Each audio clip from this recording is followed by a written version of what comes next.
All right. Yes. Welcome, everyone. Welcome to this global healing miracle call, very special call. Today is Father's Day in the USA and in many countries. And whether it's Father's Day for you or not, we're going to celebrate fathers. Often, if you've heard me talk about the book, Ancient Secrets of a Master Healer, I say it's a love story, but it wasn't like a romantic love story, but love for my father, which pushed me beyond the world of what I thought was logical or possible into this world in which I see healing miracles happen all the time. And on this journey with my father is where a lot of this whole journey began for me. So I want to start off with a question for everyone here. First of all, welcome. I love seeing the faces and seeing the names of everyone who's joining this call. I want you to go ahead and put in the chat and we'll call on some of you. What is one thing that you feel like you have, one of the most important things you learned from your father? That's the question I want to start off today with, because I think it's really beautiful, important question. Actually, Suveksha, we have a special guest from Thailand. We're going to speak with her a little bit later, but Suveksha, hello. Namaste. Hello. Namaste. I had the gift of meeting Suveksha and her father. Here's a picture of her dad. I don't know if is he on the call today by any chance, Suveksha? Do you know? No, unfortunately not. Okay. Well, it was so fun. He was random. I don't know. I guess I shouldn't say randomly, but miraculously, I don't know. I met him in Lumbini without knowing I was going to meet him again days later. When a mutual friend of Suveksha and I, Satashma, says, you guys need to meet. Suveksha is in Nepal right now launching her book, which is very similar and related to what you love. And so I sent Suveksha a message, and the next day her and her father showed up, and little did I know I already met her dad. And then this whole beautiful miracle unfolded through which we actually had one final pulse healing clinic before I left that they organized, and so many people came, and so much deep healing will come from it. But Suveksha, thinking about your dad, what do you feel like is one of the most important things you've learned from your dad? I think one of the most important things that I've learned from my dad is never stop being a child. And always, I think I never really understood growing up why he always acted our age when we were younger.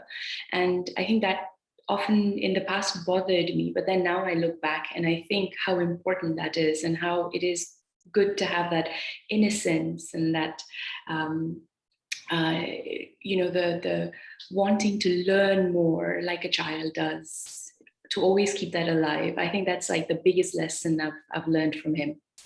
That's so powerful. It's amazing because he runs such a big company, and he's in charge of so many people, and for him to keep that playfulness, that youthfulness is amazing. Even when I took his pulse, I'm like, whoa, you're very healthy. Like you have so much going for you, and he does. Has that, Dr. Ram says someone can be 20 years old or 100 years young. And Suveksha's dad is very youthful in terms of his approach to life and his optimism. Even the messages he sent me since then about, I sent him the Unstoppable track, which we're about to listen to. And he's like, man, these ancient secrets are amazing. We need to do more to promote them in the world. Please let me be a part of it. And so whenever say, Shankar, whenever you're watching this, I hope you get to watch this. Thank you for being you. And also thank you for creating such an amazing daughter who I'm excited to introduce all of you to on this call soon, and her very powerful story that's very relatable to today. And I believe, what if on today's call, just one ancient secret touches your heart in such a way that it changes your life forever? And today you're going to hear such an amazing story that will bring you hope that no matter what challenge, no matter what difficulty, no matter what heartache you have, that you can see that within it has the seeds of equal or greater benefit, one of the quotes that Dr. Om said. So I'm going to read, actually, Carol, are you looking at the chat? What are some of Yes, I'd love to hear from Susan Ingman. She had a nice one there, and maybe she can elaborate on what she said in the chat. Joseph, it was Joseph. Good morning. Happy morning. Father's Day to all of our fathers. That was my post. My wish this morning is to remember all of the wonderful things that he gifted me including giving me life, which there's, we say, thank you for passing on the thread of life to me, and I promise to do something with it. So that has been my promise. And I remember one thing was how to take care of my family in a good way. And that's one of my pillars of my existence, is to take care of my family. So thank you, Dad. Beautiful. Thank you. And how about Deborah Ann Garcia Wagner? Can you unmute yourself? Yes. Hi. My father, very wise to a young teenager, he took me out to lunch and he said to me, Deborah, you are responsible for your own happiness. And that just turned my life around. I started actually looking at myself in situations. So I love you, Dad, you wherever you are. Beautiful. And how about you, Luke? Well, yeah, like I said in the chat, though it took me a long time, many years actually, what I learned from my dad was simplicity and humility, because he was a very simple, honest, humble man, always smiled, people always loved him. So that's something I learned from him, that simplicity and humility. Oh, beautiful. And how about Ghimire?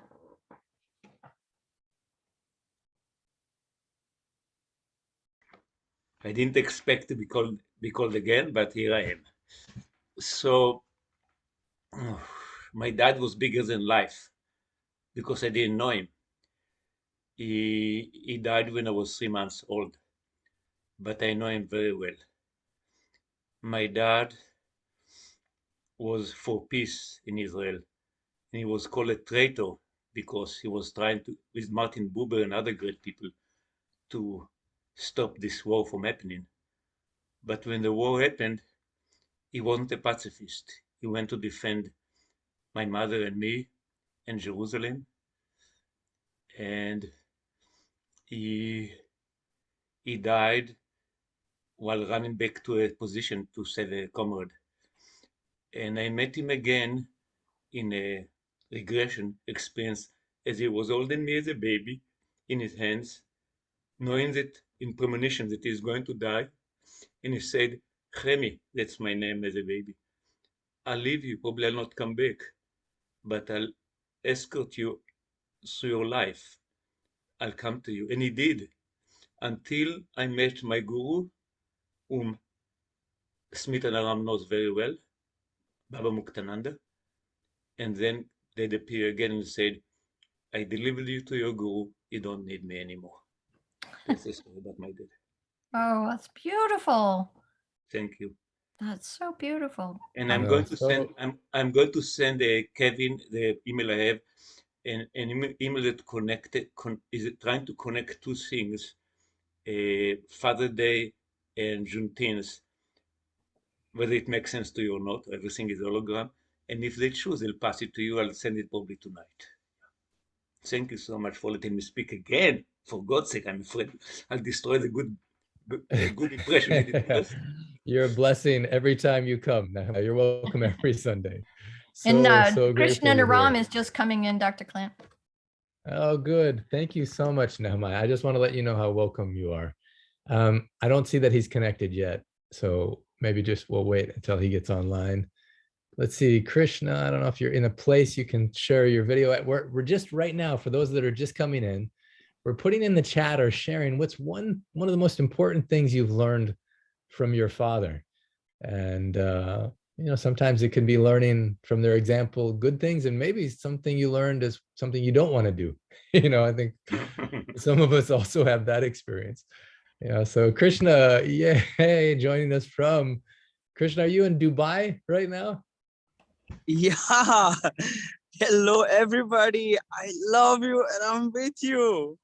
Yeah. Oh, this is so beautiful. Such a powerful day. I am in Dubai. Yes. Good. Well, I'm so happy you could join us. It didn't feel right on Father's Day to have this special call without having you join.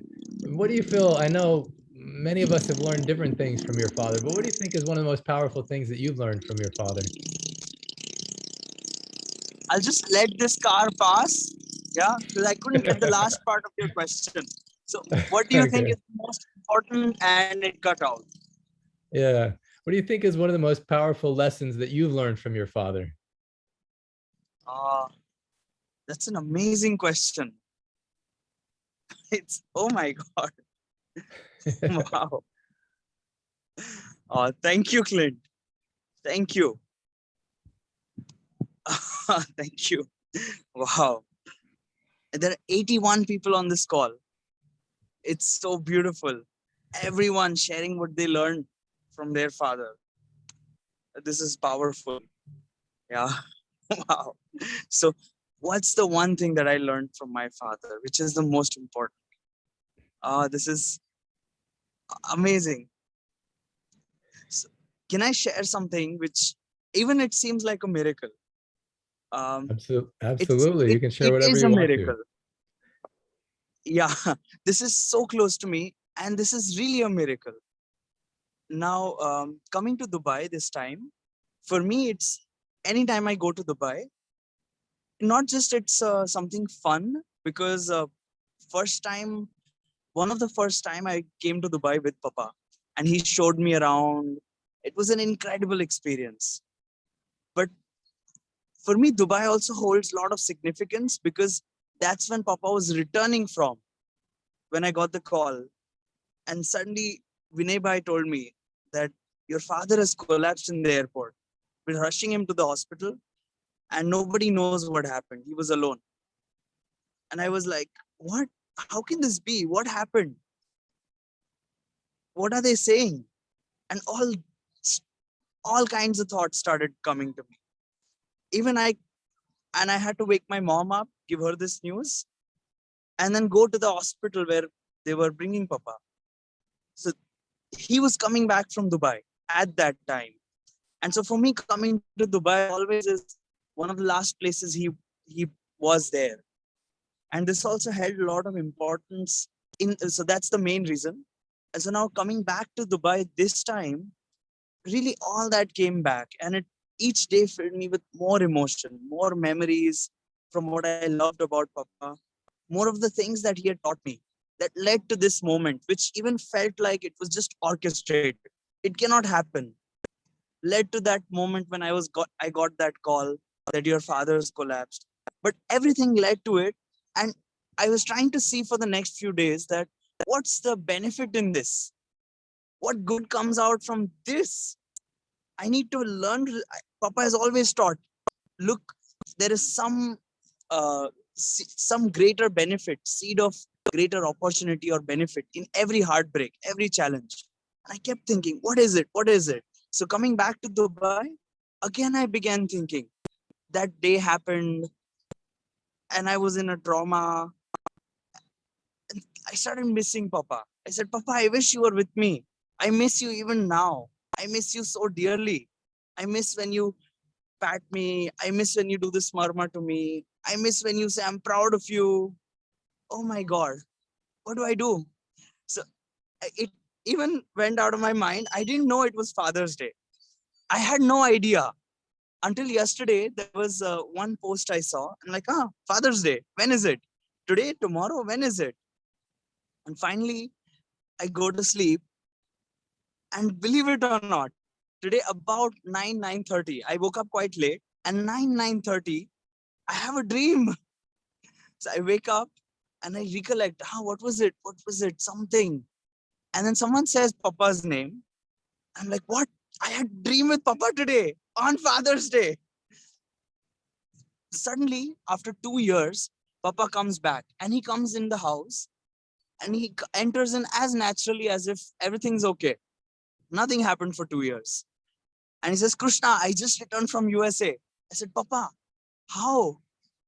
And I was just jumping, overwhelmed. And as if he's back with us in flesh and blood. And he came and said, quickly, we have to go, we have to go. In Germany, a taxi driver whose life was a living hell. He was about to die. His family was in pain. The kind of pain where They want to even commit suicide. They're considering dying altogether, all of them. And he's out of it. The taxi driver saved. And now we're invited in Germany by the top newspaper and everyone just to know what happened. And Clint is waiting for us in Germany. We have to go. Giovanni is waiting for us in Germany. We have to go. Come on, let's go, let's go. So this suddenly reminded me, and imagine the symbolism that on Father's Day, there's this dream that comes. I recorded it today morning, so I can even send you the recording. It's really like I'm in sleep and half awake and all. But it's today morning. It was amazing. So that reminded me. And the one thing that I've learned from Papa, which is probably the most important, is it's direction. He directs you. So in order to give like ocean full of knowledge in one glass full, he said he would always direct you in the right place. So this direction is the key direction which I got. Most important direction from Papa about your soul set and your mindset. But your soul set and your mindset. And that if your soul set is different, if your soul set is something you work on, then no matter what happens, your mindset will also align. And your purpose, your mission, who you are, your gifts, your magical abilities, the magical being you are can start coming out. So I believe soul set and mindset is what I learned. Now, what to do, how to develop it is also what I learned, but it's too long for this call. And that we can do later on. But how to get a soul set and mindset that let you thrive in any condition, that let people love you and let you love people without any inhibition, any fear, any threat, that let you go in any part of the world without knowing the language and still connect with anybody, and that brings healing into their lives. Such a soul set that you become a center of healing. Like just touching you, saying your name, it starts awakening that. And that's what I believe is the biggest gift that I've learned from Papa. It's beyond medicine, he said. Your soul set should be healing. Then medicine becomes a method, a medium. You become the nucleus. So that was most important. How to do it is a little long, but at least this what I learned. It's so beautiful. What an amazing experience to have that dream today. And to share that with us in this space is really special, Krishna. Thank you so much. Anyone have anything as you are hearing Krishna speak? I know I've been asking the question, what you learned from your own father, but any feedback or anything in your heart that arose as you were hearing Krishna share that experience? Anyone have something they want to share?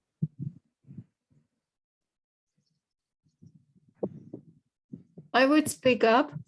Please. Yeah, it's Leonora in Massachusetts. And I cannot pinpoint one particular message that he ever endowed his three daughters with, but there's one red thread. My father was enlisted early in his life into the Hitler Youth in Germany. And he was a soldier in the Hitler's army. I was born after World War II, not much after, about 2 years. And as long as I have known him, he was a pacifist, although he didn't call himself that. He was a little bit of an armchair pacifist. It wasn't very courageous, but he introduced me very early to Lumumba, the African leader, to Mahatma Gandhi, to Lao Tse-tung, and to these big thinkers. And there was always this red thread, I call it, of nonviolence. And he wore for many years in his button, on his jacket, a gun that had been broken in half. Mm-hmm. So as the oldest daughter, that imprinted me. He also cut out things from the newspaper almost religiously. And one of them was this Vietnamese girl running away from the napalm fire and bombs. So war was always part of our life as a reality. And yeah, so this awareness about good and evil parallel in the world imprinted me very much. Mm. And So- I'm grateful for that, because I think I'm doing a fair job, and he would yeah. Oh, be happy of what I'm doing. thank you so much. So powerful. I'm actually going to bring Nehemiah back on. Yeah, How powerful that I spoke a little bit to him too. yeah, how powerful that in the very first sharing, Krishna sharing about his father coming in the dream, Nehemiah, you talking about your father being about peace in Israel. And then here, this beautiful case of Leonore talking about her father being a part of Hitler's army, but then for the rest of his life wearing a gun that was broken, and talking about, pacifism. One thing that I just amazing about this community is how it's bringing everyone together around the globe, showing that there's things beyond who we think we are that unite us all. Nehemiah, I just saw you. I just felt like I just invite for you to share what's in your heart as you're listening to Leonore talk about her father. You have to unmute just 1 second. I'll make sure that. This is very powerful. I'm so glad Nahayam was called to speak. That gave me the courage to also speak. Wow. I didn't expect to share again, and this is too emotional, but I'll do my best. First of all, Krishna, you might not remember me, but I remember you. Oh, Because you were 5 years old when I was visiting your father and your mother in your, I forgot how the beautiful place that is made according to the Indian feng shui. I forgot the name of it, also whatever it is. yeah. And I remember the vision your father had for you. It was very clear that you are going to become, I dare to say, greater than him. The father wants the son to be greater than him. Other people can become jealous, but your father won't be jealous if he knows that you become greater than him, and you will. So I want to make this clear. The other thing I want to respond to you, your name is Leonor. Yeah. I went to India through Warsaw because I had to visit the place. I didn't know why. And when I came to India, I had a vision in the ashram that your mother, Smita, and your father visit a lot near Bombay, Ganeshpur. And in the vision, in the first night, I always had vision of being killed in the Holocaust, even though, I was born in Jerusalem. In the vision, there was a German soldier. I was finishing covering the ghetto, and he shot me in the belly. And we were both watching me dying as a witness. It wasn't a nightmare. It was a transition. It was one of my highest dreams. I woke up and I asked, okay, I'm in the ashram, but the person I saw in the dream was also in the ashram. He was British at that time, and he was very kind of disciplined like the German that he was in the past lifetime. So I asked, how does he come to here? I know why I came here because I was suffering all this. And then I found that the elephant in the ashram, when he came, took him and cracked his ribs to finish the karma. And I learned later on that what I did, I was a Kabbalah student, and I knew that God exists also in the Germans that are going to kill us.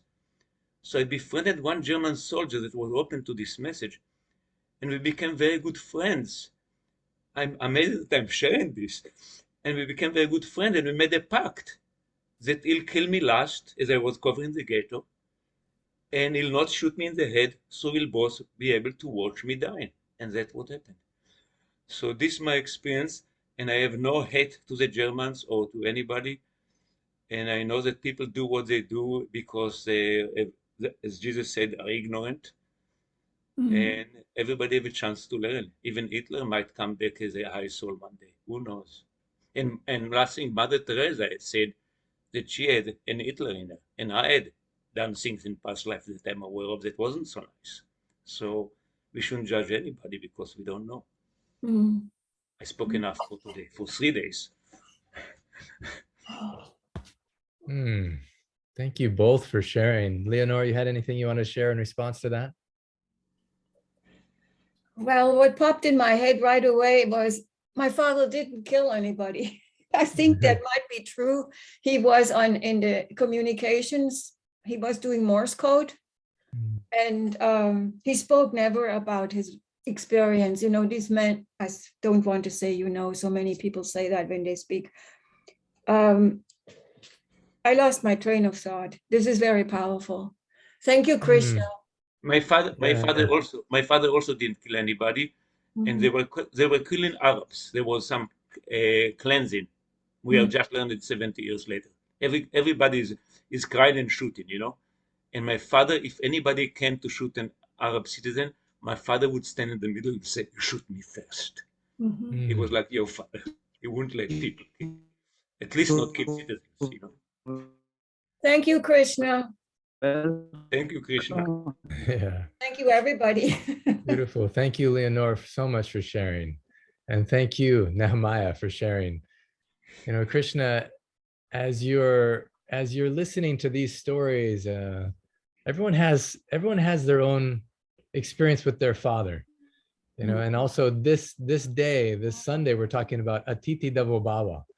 Treat the unexpected guest as if God himself or herself has arrived. And this is one of the lessons from your father that really ingrained in me.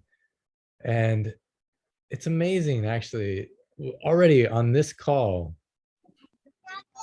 if we listen with our hearts, what we can learn.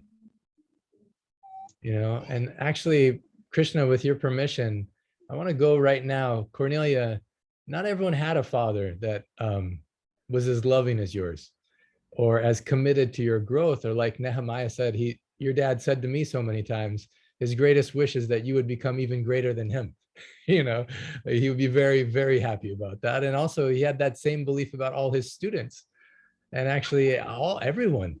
Like one reason why I loved him so much, sometimes there's leaders or people that become gurus, but then the other people are always below them, or the leader always has to be the leader. But Dr. Ram was so clearly always a student. And he says that in this lineage, every student can become a master, and every master should always be a student. And in that space of learning, and in that space of openness, and in that space of possibility, it gives us a chance to see that we're all one. In fact, I had this thought as this last week has been passing. What if in this community, and Krishna also, this question for you too, but what if in this Ancient Secrets community also, what if we don't put anyone on a pedestal? What if we don't put Krishna on a pedestal that then he has to live up to something, or put Dr. Ram on a pedestal, or put me on a pedestal, or Smith, or anybody? Like, what if all of us can put love on the pedestal and let love guide us? And that all of us are equally belonging in the space in which each of us can become a master of our own lives, in which none of the ancient secrets are meant to make us dependent, but make us independent, so that we all can be guided by our hearts through the difficulties of life, through the challenges, and through the blessings, the opportunities. Krishna, we're about to play Unstoppable track, and I know these words are going to be very similar. Can you share what was a ritual that your dad did with you when you would go to sleep at night or when you'd wake up? I don't know if you feel comfortable sharing about this, but it's just so beautiful, especially for people that maybe didn't have fathers that would do something like this. Can you just share what he would do? I don't know if you It's can hear an me. amazing question, Clint. Thank you. Yeah, he did have this powerful ritual. He did every single day, no matter what. And for him, it was most important that he does this ritual. He told me later on that, look, Krishna, I'm doing this for you, but you can do it to yourself. Anyone can do it who wants to cultivate love, cultivate being, bring from their heart their purpose out. Let them live in the moment with presence, with healing. Anyone who wants to live that, then this ritual works. If you want to be someone like Gandhi, then this ritual works. Even if someone in your life who's like Hitler, you want to make into Gandhi, this ritual works because you become a nucleus. And whoever you touch, they start transforming in ways even they don't know. But they will. So this was a powerful ritual. And he used this on himself first to overcome, really forgive and forget the wounds he got from his father. And then he did it on me. So every night I would be asleep. He would come in my room at about 2 a.m., 3 a.m., sometimes 1 a.m., gently 6 times. Then hands, but one hand for sure. And press 6 times. And whisper in my ears, Krishna, you are, and I'll not whisper, but I'll say it more loudly.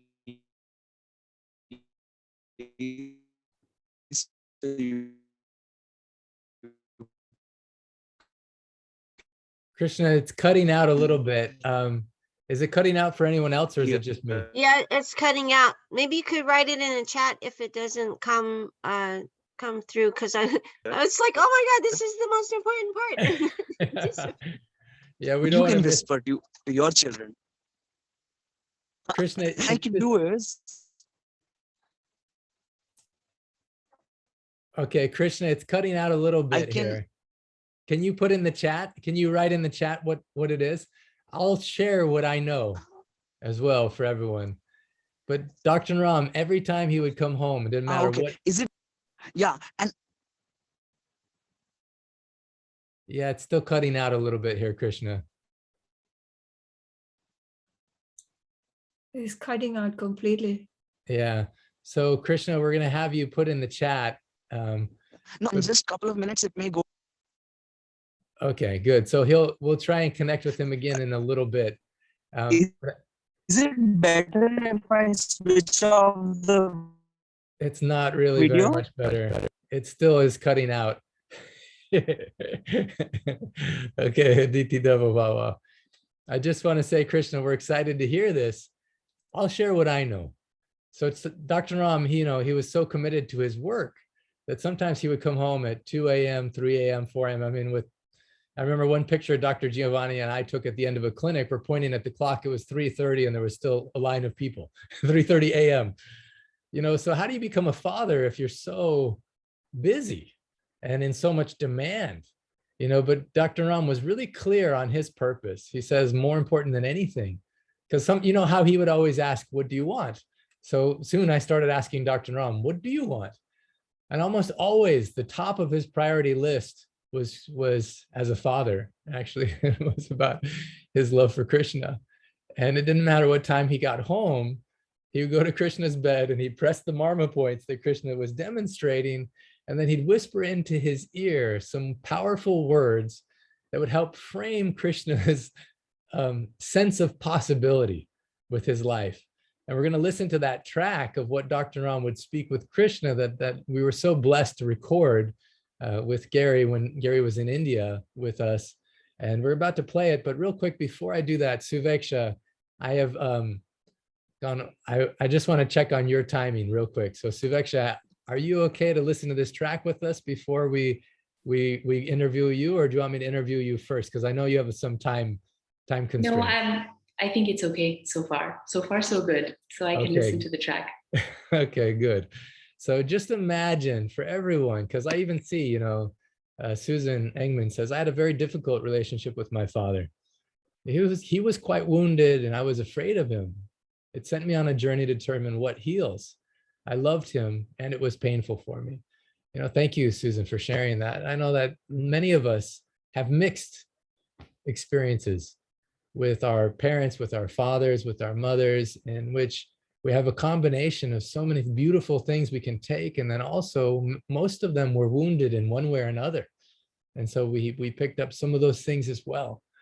And so wherever we are in relationship with our own parents, I just want you to just drop into a space for a moment where you can imagine just a loving guardian coming home at night, putting his hands on your head, pressing certain marma points that just actually trigger for your conscious, subconscious, and superconscious a sense of that you're loved, that you're safe, that everything's going to be okay no matter what challenges you're going to face, and that these words are spoken. And so Cornelia, if you can play the track Unstoppable.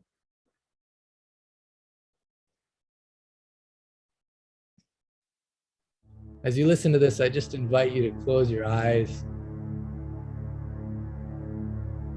Feel your breath, feel the ground beneath you. Namaskar. Now, I want you to allow yourself to reprogram your wonderful subconscious mind.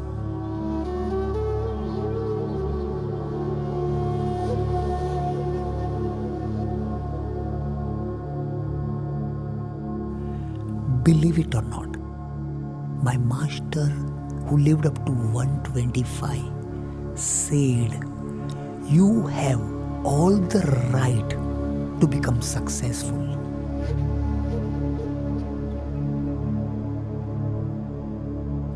You have a right to become a winner. You have a right to face your fear and also your ego.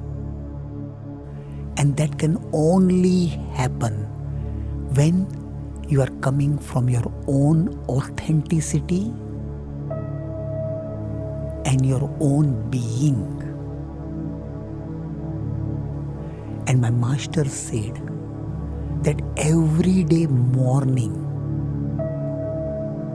if you speak these words in this way, the way I am sharing with you,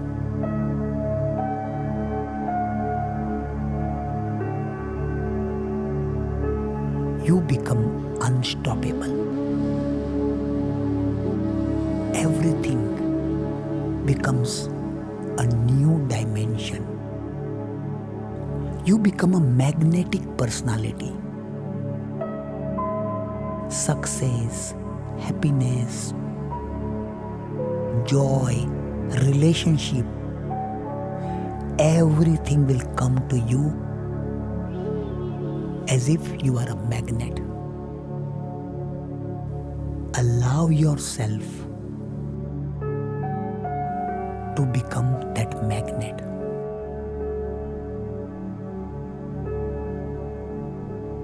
My wonderful child,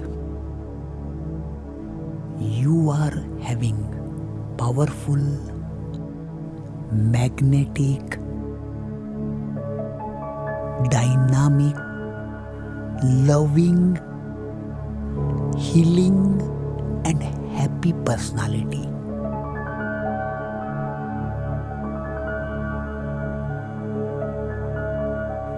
Your memory is improving. Your energy is improving. Your relationship with your body, mind, and emotions are improving dramatically. You are loving yourself because you are wonderful. You are loving yourself. You are liking yourself. Your self-esteem is becoming better. Your self-image is transforming into a magnetic personality. You are becoming unstoppable. You are able to achieve whatever you want in your life. The power is within you. You are able to touch, move, and inspire.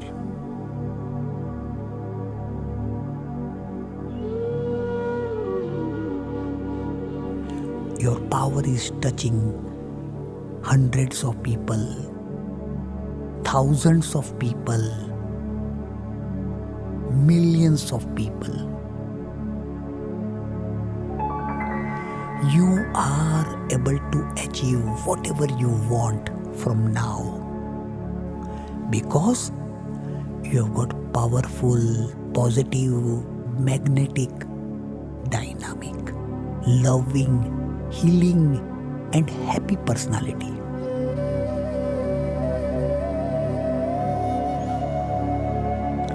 Your relationship with your family is improving.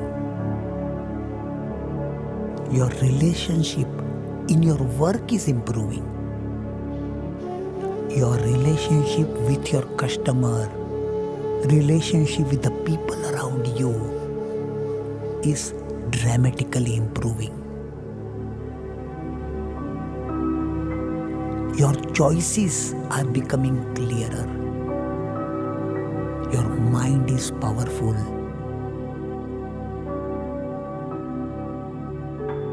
Your brain is working in a creative way. And from today, any problems are turning into special opportunities. There are no problems. There are only challenges. You have a power to face them. You have a power to solve them. And then they are turning into opportunities. Buses of opportunities are now coming in your life. The only challenge will be which opportunity to take. There are three things: conscious mind, subconscious mind, and superconscious. Superconscious, you may call it Allah, Khuda, you may call it Vaheguru, Buddha, Christ, Krishna, you may call it Shiva. Whatever name you want to give.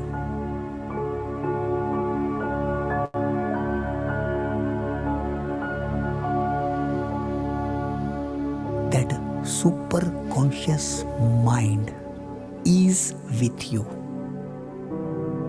And that superconscious mind is going to guide you how to become a winner in every situation.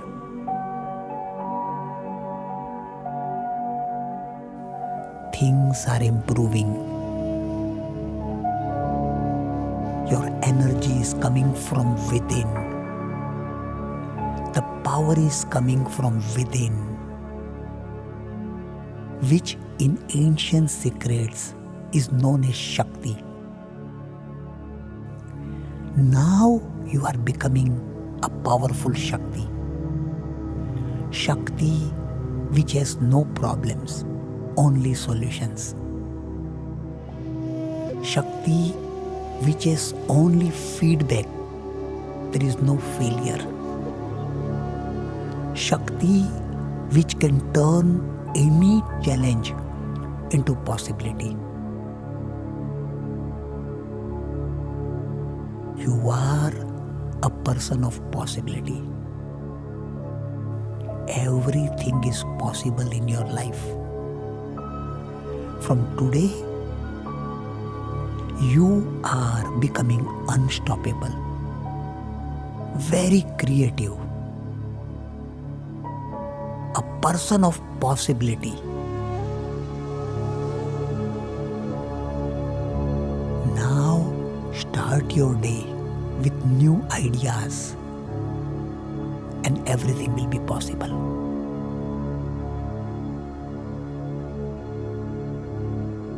And now totally totally relax. All the wonderful ideas are sinking into your subconscious mind.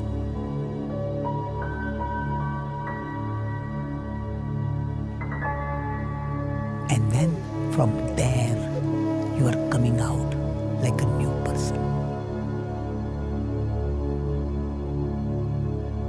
Totally relax. Go deeper and deeper and deeper and deeper and deeper and deeper. Totally relax. Totally relax.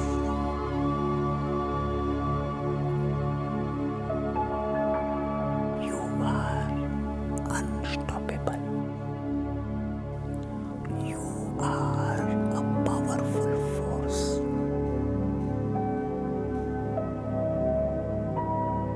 Day by day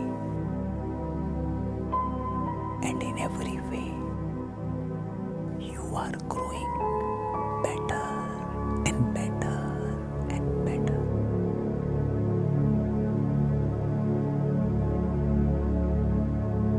You have got powerful, positive, magnetic, dynamic, loving, healing, and lovely and happy personality. Whatever you are touching is transforming into opportunity.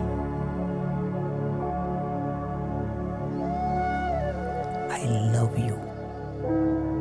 You are powerful. I know you are powerful. Totally relax. At the count of 6 to 1, you will open your eyes, feeling fresh,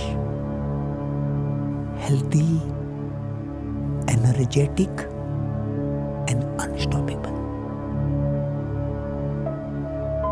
6, 5, 4, 3, 2,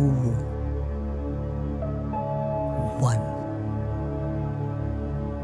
Slowly open your eyes. Now you are ready to face the world, face any situation, and you are becoming unstoppable.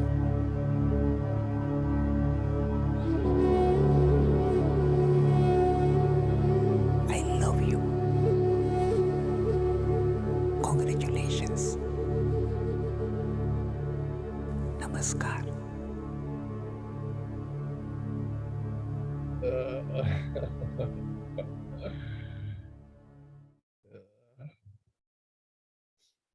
Wow.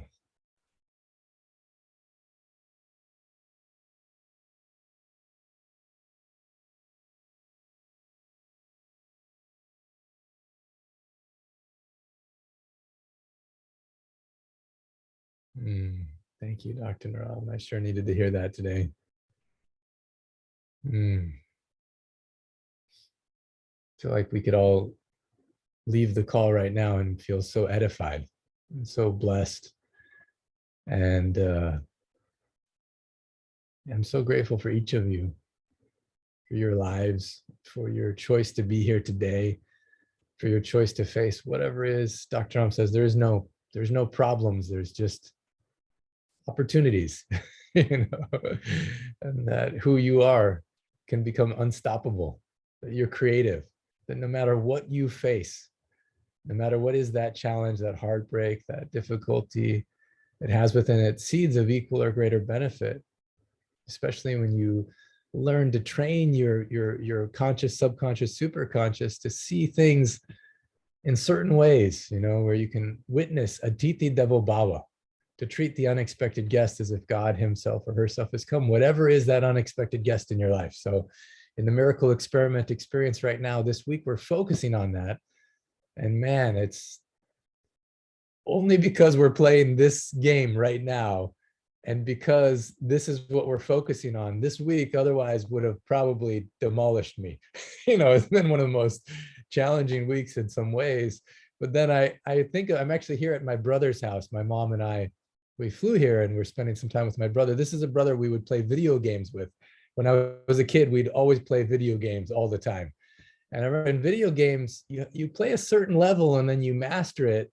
And then what happens is you go to another level and it gets a little more challenging, and then you master that. You're like, okay, I'm really good at this. And then it gets to another level that's more challenging. And I really feel like that's what's happened to me, is that in the space of remembering Atithi, Devo, Bhava, treating the unexpected guest as if God himself or herself has arrived, there's different levels at which that can be true. And the one thing that I'm really exercising in these days are applying the principles and seeing that they apply on every level of challenge, on every level of difficulty, on every level of heartbreak or life circumstance. These principles are true. And Suveksha, in her story today, that I'm so blessed, I'm so excited that you get to hear a little bit about it, is someone who's faced this on a real powerful level. And so Suveksha, can you share for everyone, first of all, when you found out about the diagnosis, can you just share that moment in time in which you discovered what you were facing and how it made you feel mentally, emotionally? Absolutely. So about 6 years ago, just with the inclination that something was off with my body, I went for an examination, and one thing led to another, and I was diagnosed with a stage 2, a grade 3 breast cancer. And at that moment, generally without a proper diagnosis or examination, there's very little the doctors can tell you. So I think the very first moment that I heard that I had cancer, the only thing I could think about was dying. And that I think I remember worrying about my parents more than my husband, who was with me at that time, and weeping profoundly in the nurse's room, and I think only thinking, what are my parents going to do? What's going to happen to my life? So I think that was like my first very strong emotional moment with cancer. And how I initially reacted. Yeah, I don't know if other people on this call have had someone in your life, either yourself or someone else, that's heard this diagnosis and heard these words come. And when the word cancer comes, oftentimes we think of that same thing that you had talked about. So we think about death, and that fear comes, and that worry comes. And how beautiful that you worried about your parents. They were probably worried about you. In that moment, you were worried about them. What remember. Oh, go ahead. I'm sorry. I just remember my husband telling me how unfair it was that, he recalls that I was only thinking about my parents and not him. And I keep telling him that, oh, you were eventually going to move on. What would my parents do? So I think that was my concern there. Well, I've met your dad now. I'd love to meet your mom at some point. I'm sure she's amazing. When you heard this, and when the weeping was there, and you're facing the possibility that you could have who knows how much days of life left, what can you tell me more about those moments? Like, how did you navigate that space? Sure. I think at the initial stage, there was a lot of guilt, a lot of regrets, because I guess you always try to find a reason for something that has gone wrong. Even though cancer has no particular reason yet medically, there's no, except for genetics and perhaps various research, there's no proper reason why cancer happens. So not being able to find a reason, I started putting lots of blames on myself, like that, it was probably because I drank 1 glass of wine the other day, or I led a very unhealthy life, I ate meat, or I decided to get married at a later stage. So there was various issues that came to my mind, and I looked for ways to blame me. And I think real quick, Suveksha, wow. Thank you for sharing that.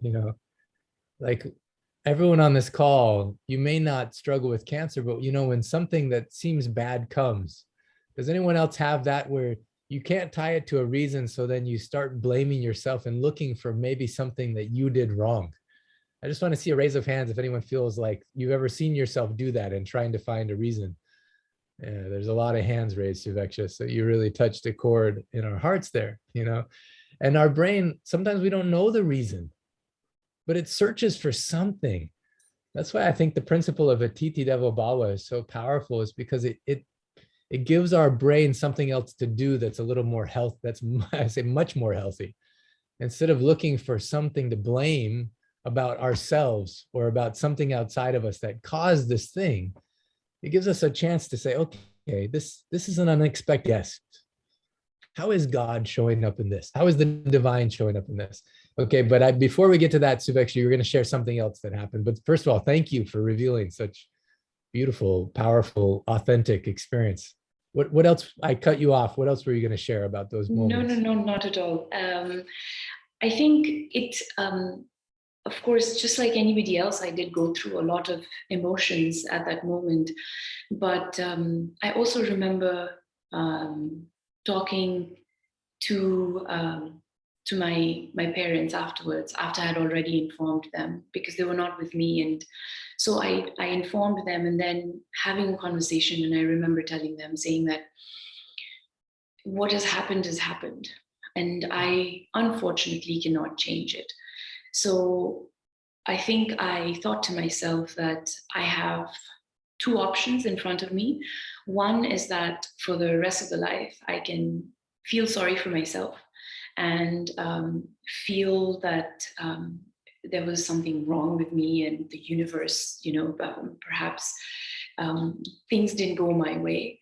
Or I can say, okay, this is what's happened to me. What can I do next? Because I could not control cancer, but what I could control was my mindset and my response towards cancer and my cancer diagnosis. So I think very soon after, I came up with that decision and was like, that's the two path in front of me, and it's up to me which path I choose to take. Having said that, it's not that I did not have any emotional breakdown, or it was a wave of emotions.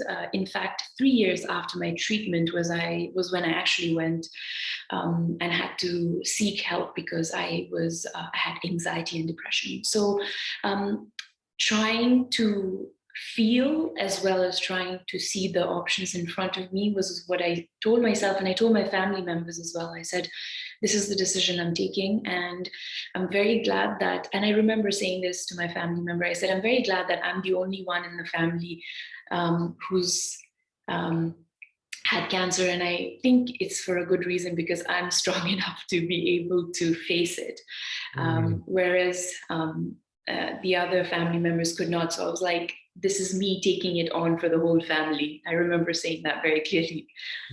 How old were you at the time? I was 32. 32.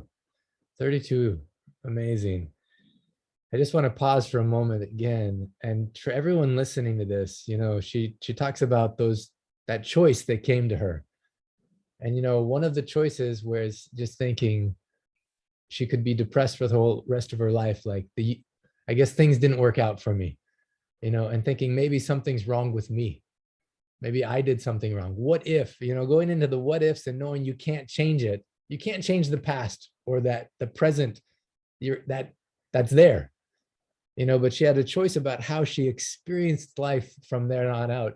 Does anyone else have that as well, where something comes into your mind, where something that an unexpected guest came, something you didn't want, and your mind starts to go to the what ifs? What if I could have done this? What if I could have done this? And then some part of it also says, some questions inside of you, maybe something's wrong with me. Has anyone ever had that experience? I just want to see a raise of hands if anyone has ever had that moment in time. Yeah. So a lot of hands as well. And then what a powerful thing, Suveksha, that in that moment you realized you had a choice.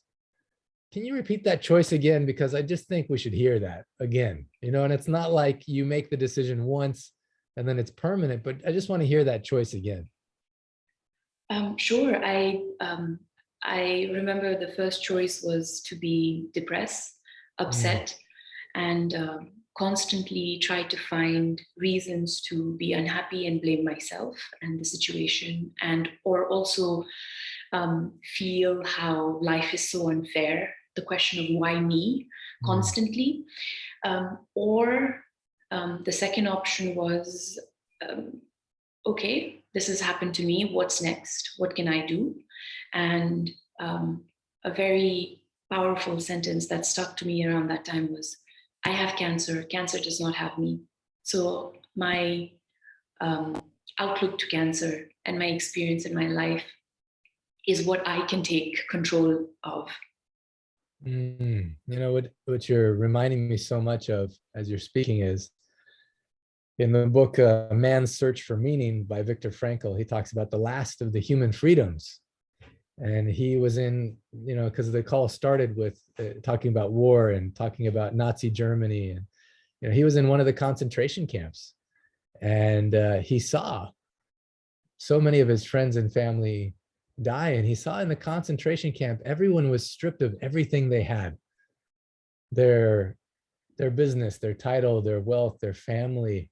And he saw that in the concentration camp, there was two different types of people, or two different kinds of people. And some of the people became, in that most harsh situation, bitter, and they would be mean to other prisoners and steal and do other things. And he saw some people, when they were stripped of everything, they would give their last piece of bread or their last soup to someone else who was hungrier than them. And he says that we can have everything taken away from us, but the last of the human freedoms is our ability to choose our own response in those difficult circumstances. And then he also quoted, actually, Viktor Frankl quoted Nietzsche, that he who has a why to live for can bear almost any how. And you created a very powerful why in that circumstance, and you chose in that space something so powerful, which was what next? And I know that we're talking about Atithi, Devo, Bhava, and so I feel like we could hear your story forever, but can you share what was the unexpected guest? How did the divine show up in even this most crazy circumstance, where the only person in your family at the age of 32, newly married, discovering you have cancer? How did the divine show up in this? How did you discover over the years? I think what I learned is that I think I learned to love myself. I learned to heal, and the most important, I think, I learned the power of positive thinking. I know the term, think positive is used very loosely, but it is so powerful that I am like the living example of having applied to that. My treatment was very good. I healed faster. I had I had 2 near-to-death experience where the doctors had given hope. But I think it was my mindset and the willingness to live and to fight was what why I'm here today. So I think that is what I discovered about myself and what I discovered about the world, and I discovered about how magic happens. And what you truly wish for and you ask for, you receive. So I think that has been the biggest lesson for me from cancer. And I'd also like to add is that when I decided to write the book, I had quite a lot of oppositions from my close friends and families, because I come from, so I'm Nepali, I come from Nepal, and we don't really talk about sexual and reproductive health very much. And so talking about breasts and having to discuss the details of breast cancer is still a taboo in our society. And oftentimes when I started writing articles and I started writing the book, I often had my parents as well being quite hesitant about how it would be received. But I thought it was very important to share my story and talk about cancer, and also let people know how, if you are body aware and if you know your body, you can perhaps diagnose or find out about cancer sooner than later. So I think that's where I think that's also been that's my Atithi, Devo, Bhava, is the new life that I've received to help and to reach out to other people has been the greatest lesson I've learned from cancer. Yeah, and also I have your book right here with me, and Suveksha wrote this powerful book called Cancer, Curry, and Me. And also in the process, you discovered some of the wisdom in your own culture, in your own tradition, in things like, what are the ingredients of curry? And how did you come up with this title, first of all, Cancer, Curry, and Me? I think where it all started was, at one point I was taking 23 medication in one day. And I literally thought to myself, this has to stop. I need to find an alternative, because they were not medications that I required, but only needed to take if some symptoms showed up. So I started talking to my grandmother, I started talking to my grandaunt, and I started asking them what they did when they had a stomachache, or when they felt nauseated, or when they had some rashes on their skin. And slowly I started to find out that all the things that my grandmother was recommending were the things I had in my kitchen. And then I started talking to some of my friends who, at that time I was in London when I was doing my treatment. So when I was in London and I met my friends, I had trouble sleeping. So my English friends, gave me some lavender to put under my pillow. So I think those things made me reflect on not just my culture, but all the cultures and all the traditional values we have associated to food. So not just things in the kitchen. So I realized that in my South Asian culture, the things that are in the kitchen have the power to heal, and they helped me. So eventually from 23 medicine, I went down to 14. So if I got nauseated, I was taking ginger instead of medicine. I was having lemon peel. So there were various things I was doing to help myself, and it actually helped. And this is something that I discussed with my doctor as well. And he was very happy for me to not take the medicine if there was no side effects. So I think that's where my idea about sharing the wisdom that the Mother Earth has to give us, what we can receive from the earth, from herbs to spices to our old traditional beliefs. So I think we should just take a few steps back and, realize why our ancestors cooked in cast iron pots and not, like aluminium pots or things like that. So I started to do a research. So I just wanted to share that with others in the book, because I feel like it's not only people who have cancer, but somebody who just wants to maintain a healthy lifestyle would perhaps benefit from this section of the book, which is titled Curry. So in the cancer, I talk about my experience. And then the second half is where I share some recipes that I used during my chemotherapy and my radiotherapy treatment. And the last bit is me, where I talk about what I learned from cancer. So I think that's how the title came about as well. Yeah. What I love, so I have it open to some of the recipes at the end of her book, but she also goes through the ingredients. So in the newsletter I just sent out yesterday, that we just sent out, in lots of the home remedies that are in the book, Ancient Secrets of a Master Healer, it has ingredients that are so familiar in South Asian homes, but maybe not as familiar, like if you grew up like me in the Midwest USA. But she goes through, even there's one ingredient in the rest in the home remedy, even for joints, about removing inflammation, called, it's an ingredient called fenugreek seeds. And it's so fun because you have a relationship with fenugreek seeds and you talk about your personal connection with it. And then you talk about the benefits from it and how to use it. It's called methi seeds in some places. Then she goes through garlic. I mean, it's so fun because when you look at even the ingredients in so much of the food, in curry, or in what in this community we talk about mung soup a lot, if you just look at each of the ingredients on its own, it's so powerful. And then when you mix them together, there was such great wisdom in the combination of those ingredients in some of the foods. And so I love that you have those recipes. I'm excited actually to make some of these recipes myself. Yeah.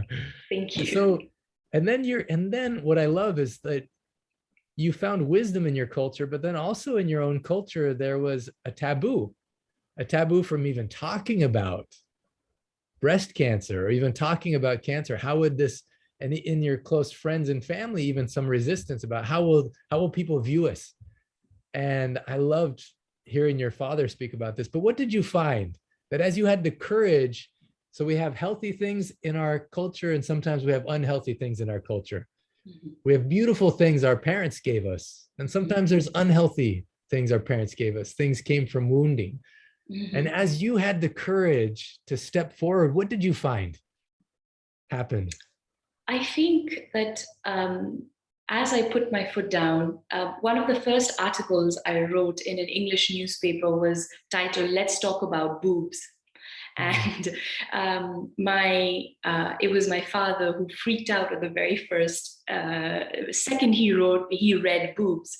And but I was very adamant. I tried to explain to him why I was doing that. I was trying to tell him that we need to shock, we need to be honest, we need to talk about the honesty of this experience of cancer. And this is also something I struggled with while translating, because when you translate English into Nepali, Nepali is quite formal, so a lot of things mellowed down on the book, and I had to take a step back and be like, no, I want to show authenticity. At certain parts I was angry, I was upset, and I wanted to show that emotion. I wanted to let other people feel that this can happen to anyone, and these are some real feelings. So I think that's what came about. And I think eventually my parents are very supportive. My friends and families are very supportive.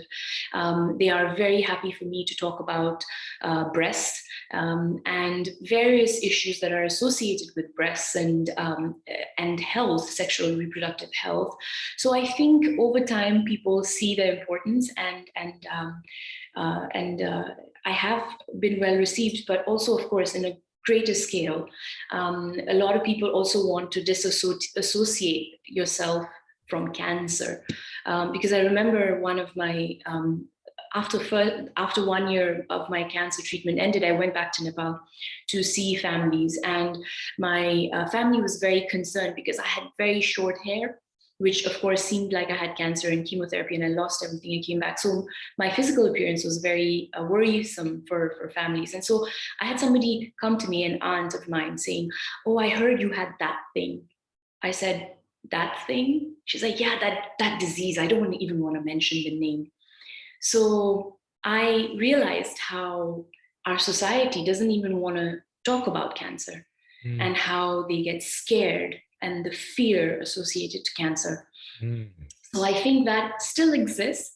And so I am on a mission to let people be more comfortable with their body, look at their body, touch their body, be comfortable in their own skin. And also in South Asian society, among family members, talk about sexual and reproductive health for men and for women. So beautiful. You know, I think that one of the gifts, what I see in you, Suveksha, one of the gifts of your journey is when you face death, sometimes you discover what's really most important. And some of the taboos and things and ways in which we operate, just, it's not that important anymore. Like the gift of life itself and the gift of what your story is and the power that you have to share it is so important. And so I'm so grateful that you wrote this book. I'm so grateful that we met, the day after its launch in Nepal in that beautiful way. And I want to say, for those people who don't know Suveksha's father, when I first met her and her father, he admitted, he's like, at the beginning of this journey, it was difficult. We were nervous. But you could just see, he's like, now we are so proud. We are so proud of her, and we're so honored that she is our daughter and taking this powerful step in this journey. And how amazing that sometimes it seems like you're going against your parents. Sometimes it seems like you're going against your culture, but you're going with love, and you're letting love guide you. And I think really any parent, really the truth is, I didn't come to teach you. I came to love you. Love will teach you. And I think what is the gift, what your parents gave you, is confidence and love in yourself so much that you could let love guide you even beyond what they thought. And so I can see how proud they are. I'm so happy about what you've done. I'm so grateful for you telling your story. Obviously, anytime we talk about cancer or any kind of chronic or acute health challenge, there's always the medical disclaimers. Please contact your physician or in whichever way. But how powerful that if you're in the circumstance or you have someone you love in that circumstance, that you can hear a story of someone that found hope and healing, and as a result is helping other people. And so thank you so much, Suveksha. It's so powerful. Thank you so much. I just wanted to start the conversation by saying that whatever I've heard so far in this group, I'm so touched. And I just wanted to continue listening to everybody and their story and how I felt so small. My cancer felt so small against everything. And that's just a reminder that I have so much to learn. And I think I have learned something today. And if I can share something as tiny as my experience with cancer, I would be very grateful. So thank you. Yeah. Well, I feel like you're part of our family, Suveksha. I'm so happy that you have come into my life, and now that everyone can meet you and also be inspired by you like I was the first time I met you. If you could put the link to your book, just so those who are interested, maybe you have someone that you love that's struggling with this, and someone that it could inspire. I think anyone can benefit just because you have those awesome recipes, and that kind of a story, whether you're facing cancer or not, can inspire you about what's possible in your life. So Suveksha, any final thoughts you would give or inspiration you give to anyone who's maybe facing this challenge or any challenge that seems insurmountable? Cancer can feel very lonely. And I know various adversity in life can feel very lonely, but I think what I would like to say to everyone is you are not alone. You are not alone. There are people who are with you in a very similar situation, who understand you and who genuinely love and care for you. So I think that's a message that I'd like everybody to go home with. I love that. You're not alone. Yeah, that's so beautiful. So beautiful. I just want to actually, just for you, I just want you just to, for a moment, to stay on, I want us all to put our hands together. I'm just going to remove the spotlight. So put our hands together. This is from people all over the world. We're sending you so much love and healing and gratitude to you and your family. We love you and we're with you. Thank you. Thank you very much. It has been an honor. Honestly, it has. I think I mentioned to you when we met in Nepal as well, is that I felt like the universe wanted us to meet, and we did. And it was so beautiful with all the connections. And then later I see pictures of you with my cousin and his wife going around. So I'm like, my whole family already.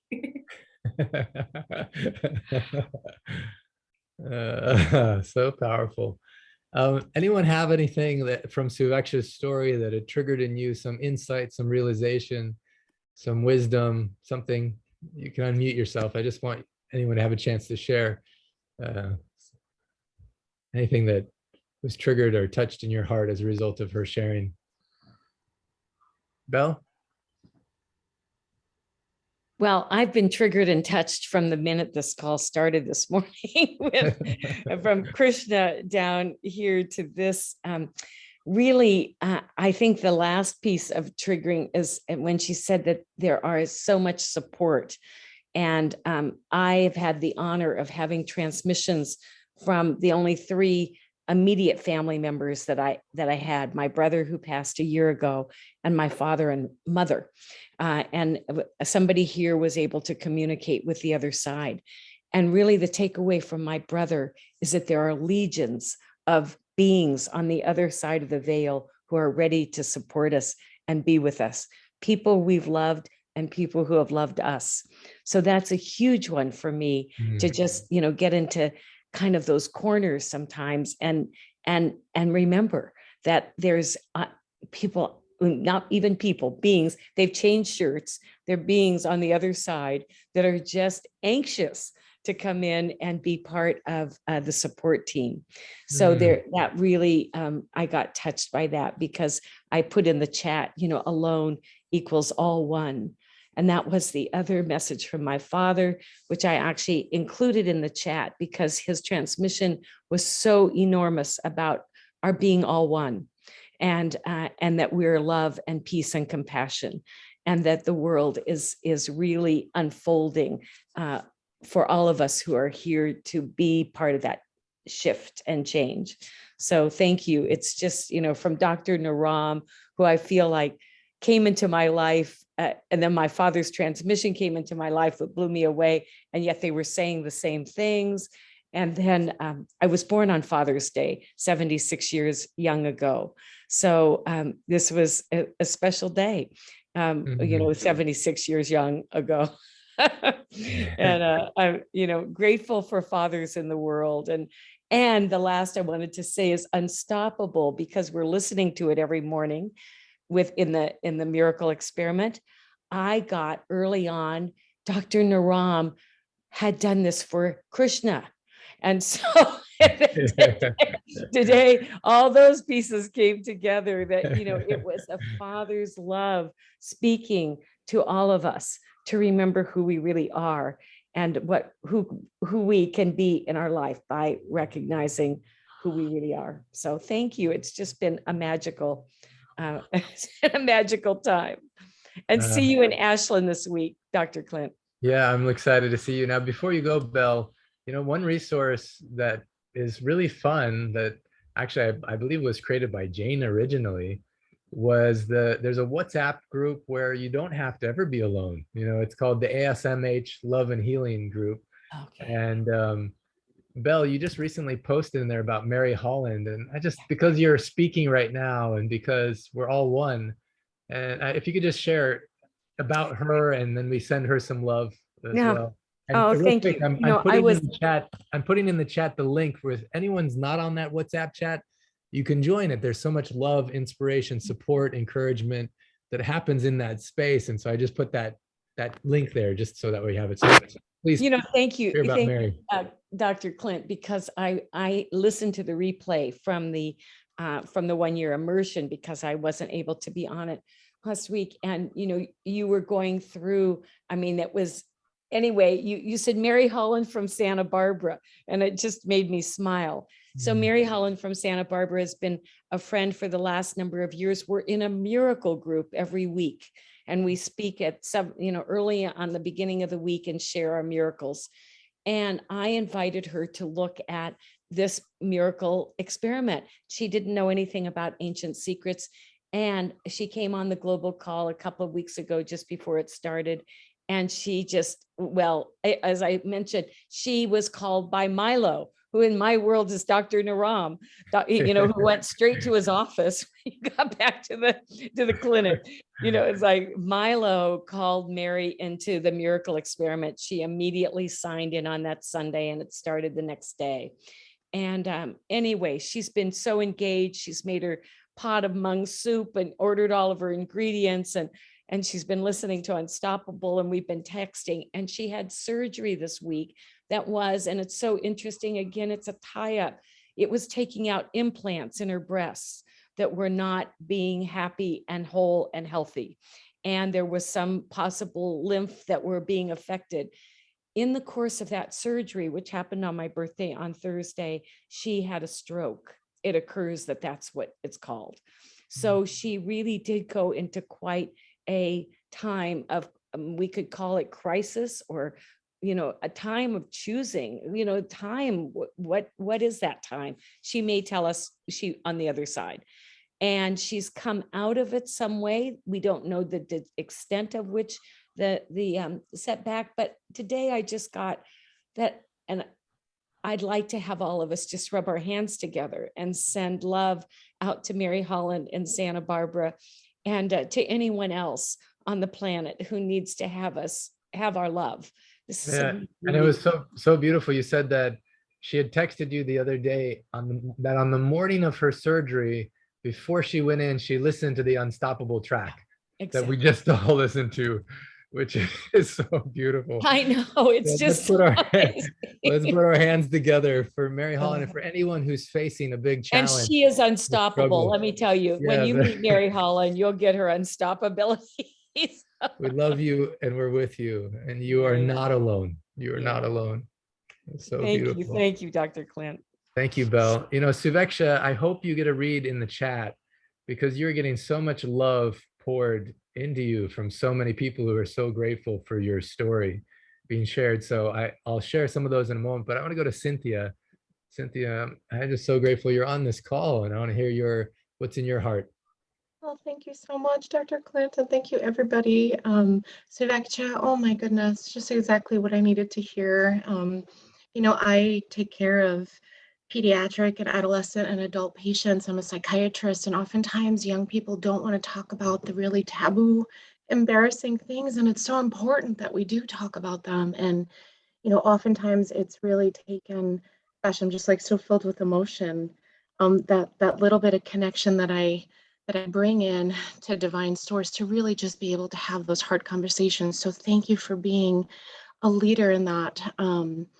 Talking about the things no one wants to talk about. Little kids don't want to talk about if someone's hurt them or touched them inappropriately. And so I'm grateful about your courage. And I just wanted to share, my dad, I shared a little bit in the chat. My dad has been a pretty aggressive and abusive person, but he's taught me how I can take care of like the difficult patient. Like I can love him unconditionally, and it doesn't matter if he's kind or if he likes me. And I'm also so grateful, so grateful to just hear about Dr. Naram's love of his son, that, my dad never spoke to me that way. And I feel like in those words that it was healing a little part of me. But my dad is a 3-time cancer survivor, and he's always been so negative, like just, why is this happening again? And so angry all the time. And I remember thinking, how is he, getting through all of this and recovering? And I think like in all those times, like part of me realized on this call, like maybe it was my love for him through it. Like maybe it was a little bit of my light through that helped him. How grateful I am for that, because he just keeps on getting cancer and keeps recovering, keeps remaining negative, but I can love him through that. So thank you all so much for being here and for listening. Oh, thank you for sharing, Dr. Cynthia. Thank you for the work you're doing, and thank you for the words that you just spoke. When I think about Dr. Naram, he had a traumatic childhood, very difficult situations with his own father, very difficult. In fact, one time as we were traveling, he revealed to me a moment when he was a boy and his dad had him stand on a chair or a table or something and said, okay, this is called a trust fall. I want you to just fall back and trust that I'll catch you. So as a little boy listening to his dad, he just trusted. He fell back. His dad pulled his hands out and let him hit the ground and said, this will teach you never trust anybody. So you can imagine how traumatic that would be. And there was so much mental, emotional, I call that physical abuse, that Actually, Dr. Ram ended up leaving his home when he was a young boy with less than $1 in his pocket and sleeping on the streets just to be away from his father. And two of the powerful things that I love about his story is, number one is you can transit, you can choose for the future something different than happened in the past. You can be a transitional person where you don't carry on that wounding into the future. And you can even just hear from how Dr. Ram spoke about his son. He didn't pass on the wounds from his father. Like he transmuted that. He was a break in that cycle, you know? And the second thing that is really powerful about it is that he created completion with his father. I mean, in the book, in chapter 17, you read about how Dr. Ram's own father went into a coma. And I'm working on the second book right now, which you find out about what happens when his father came out of a coma. And one of the most powerful things that happened as a result of Dr. Ram bringing his father back to life is that he could complete with him in a way that helped bring peace to his own soul, you know, and his own father was able to complete with many people. And whether your parents are alive or not, there's actually certain things that you can do which help create that completion, you know, and help you see that, yeah, you know, we don't have to put anyone on a pedestal. And also we're not victims. You know, we have a choice at this point in time, what we do with our lives and how we live and how we view things. And like Suveksha so powerfully said, you know, she decided, what does she want? What does she want? And in that space could move forward regardless of what was happening. And I think also, Dr. Cynthia, what you shared, it just reminds me of that truth, that no matter what has happened in our past, we have a choice now about what we want. And these powerful ancient secrets can help guide in that space. So thank you so much for that. I want to go to Savitri. I just see you've raised your hand. I want to make sure you have a chance. And then Deborah, and then Romarishi. I just wanted to share that I have several people in my life who are going through the same challenge, and to be able to share the clip of her talk and our discussions together and to give them a gift of her book, it's going to do so much for all the people in my life and going forward. So I plan to get like a lot of them and have them on hand and have hopefully a clip of today's talk. It's extremely inspiring. Shows the true power of a story. Yeah. And I'm so grateful for these calls and for plugging into this love and for Unstoppable and for the whole community. I'm so happy and grateful to be here. Thank you so much. Thank you. So Thank good. you so much. Those are really kind words. But I just wanted to add, if you ever would like me to talk to anyone, or if anyone is willing to open up and do a one-on-one conversation, I'm available. And I'm happy to help in any way possible. So beautiful. And Suveksha, is it okay if people buy a stack of books to give away? Is that okay with you? Of course it is. Yes, of course, because all the proceeds from the book is being donated to breast cancer care charity and another charity in Nepal, a very small charity in Nepal that helps those who can't afford medication for cancer. Yeah, and what I really love is that actually it's just cutting any out. help is greatly appreciated. Yeah. And what I love is Suveksha's father, who's talked about that. He's like, how can we use also the ancient secrets? You know, how can we use the ancient wisdom in these cases? And so with the support that they're giving, I'm excited to see how we can make that marriage happen too. Thank you, Savitri. So beautiful. I'm so excited also to have this. I'm so excited for a similar reason, because there's certain people in my life I want to hear Suveksha's story so they can feel hope, inspiration. Yeah, beautiful. Thank you so much. All right, Deborah. Let's see if we can. Oh, I just clicked unmute and I think you clicked the same time. I clicked it back again. So anyway, I want to say ever since this call started, it's just been such a moving call. And my own experience with my father was very challenging when I was young, but we're very much friends now. And I'm grateful to have him in my life. But when Suveksha's story, how deeply her love was, how deeply she was committed to helping others, even against the culture and the societal norms and her own family, was so inspiring to me. And that her own father came around to being so proud of her. I mean, that's just, you know, that was so amazing to find that deeper love, because she wasn't going to let go of her heart guiding her. So that touched me. And when you told the story that this Unstoppable, that I've listened to multiple experiences through, I've never been able to connect with it with my heart. It's kind of like, it goes into my mind, but I couldn't connect with it in my heart. When you explained that that was Dr. Naram coming home after seeing hundreds of patients all day and every night, going to his son, and to say those things into his ear after touching the marma points, I tapped into that energy of that much love from a father. And those of you that have not met Krishna, oh my God, he is loving, magnetic, dynamic, healing personality. I mean, that's the perfect description of him. And I was, when in India, it was like just to be in his presence and that of his mother, Dr. Smita, you could feel the love going through the pores of your body.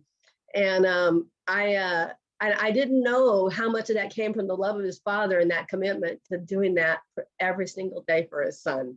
And I thank you for sharing that, because that touched my heart so deeply.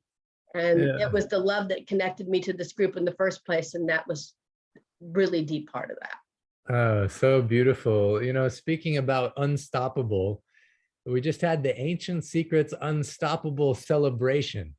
And through that, so much of the recordings from that powerful event were captured, and now they are available.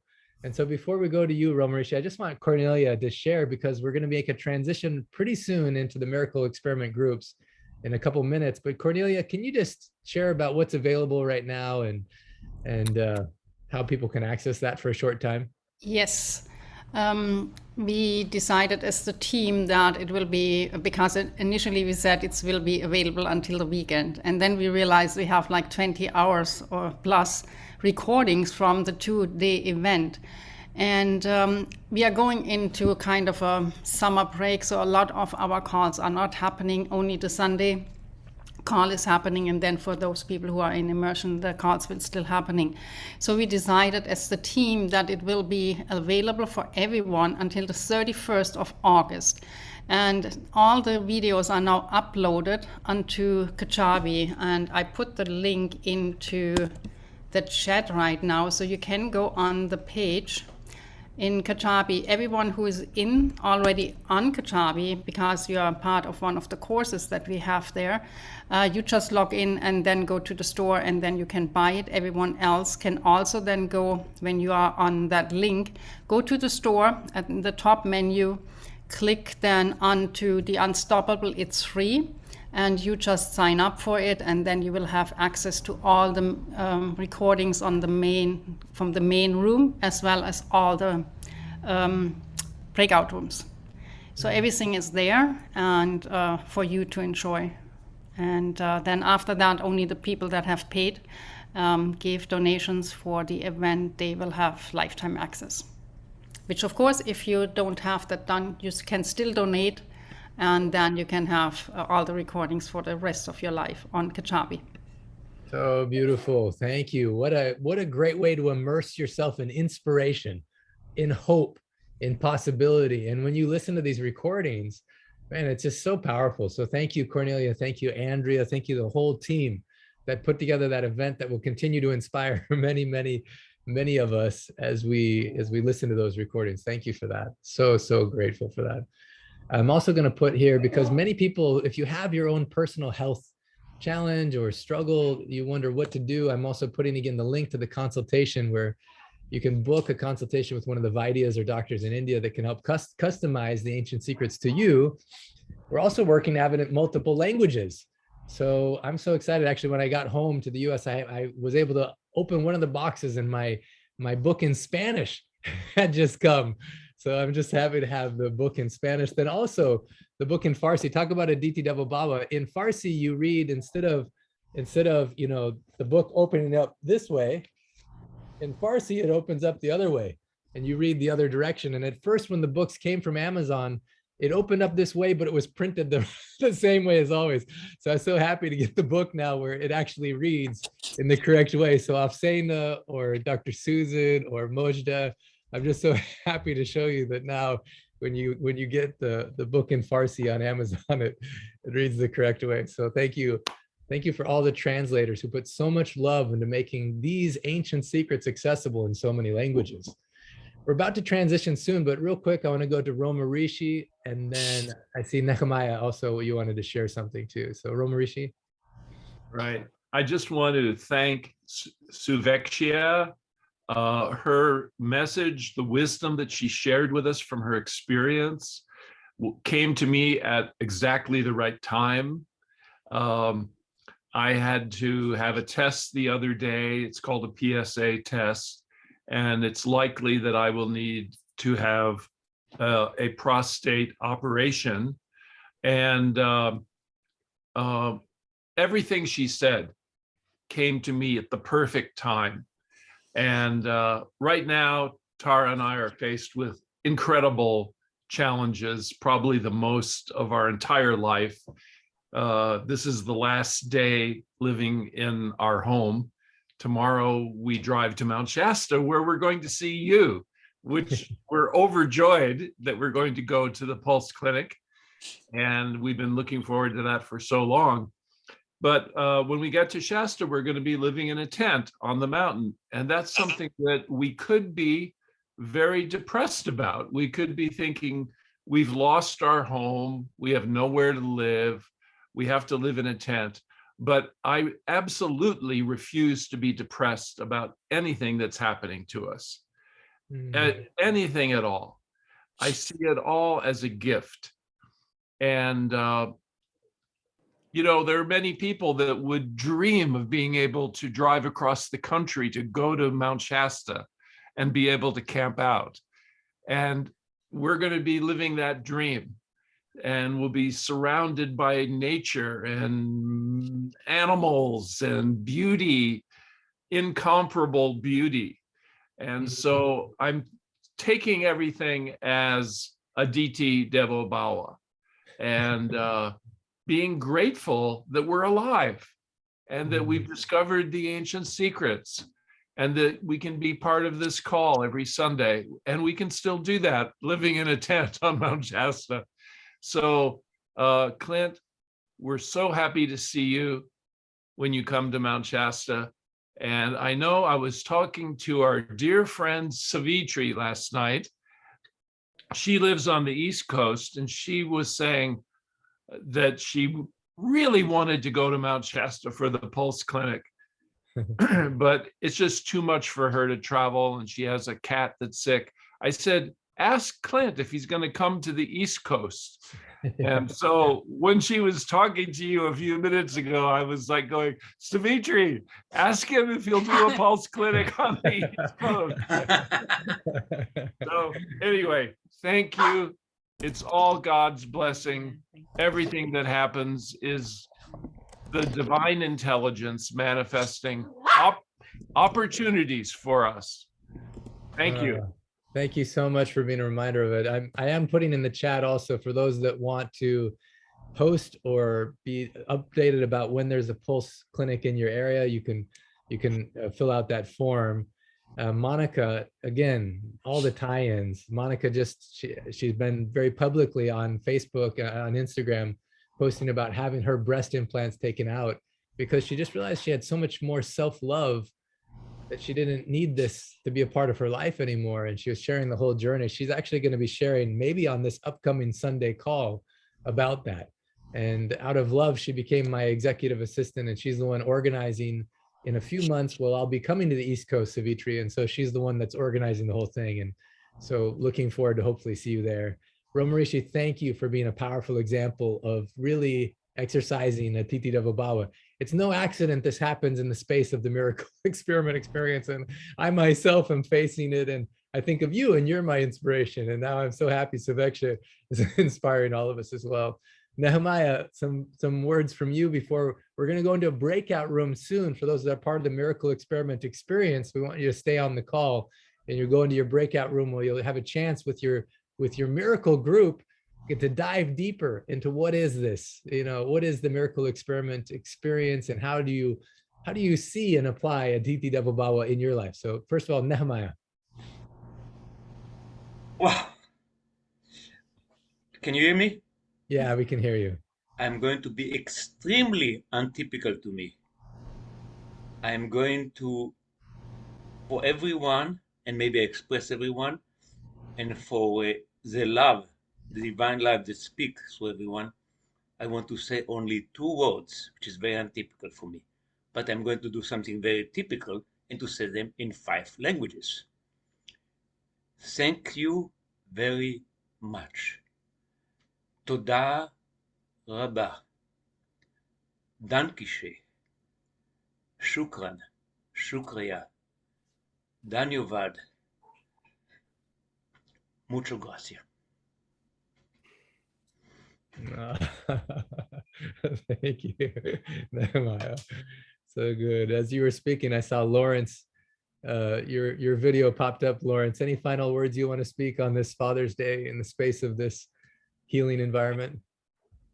So much love and caring and sharing. This is what we were birthed to do. Thank you for reminding us to love, to be compassionate and understanding, that we deserve good health and well-being. I can't wait to hug you in person soon. Everything is so perfect in this imperfect world that I am so excited to be alive. I'm going to be 78 and just excited like an 18-year-old to start life and to serve and to be part of your life and all these wonderful people. This is beyond, beyond, beyond. So wonderful. I love that.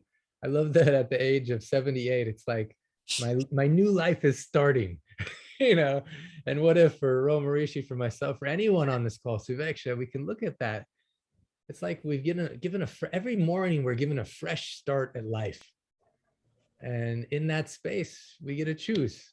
What do we want?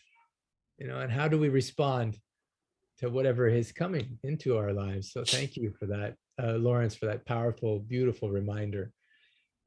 We are about to go into the miracle experiment experience.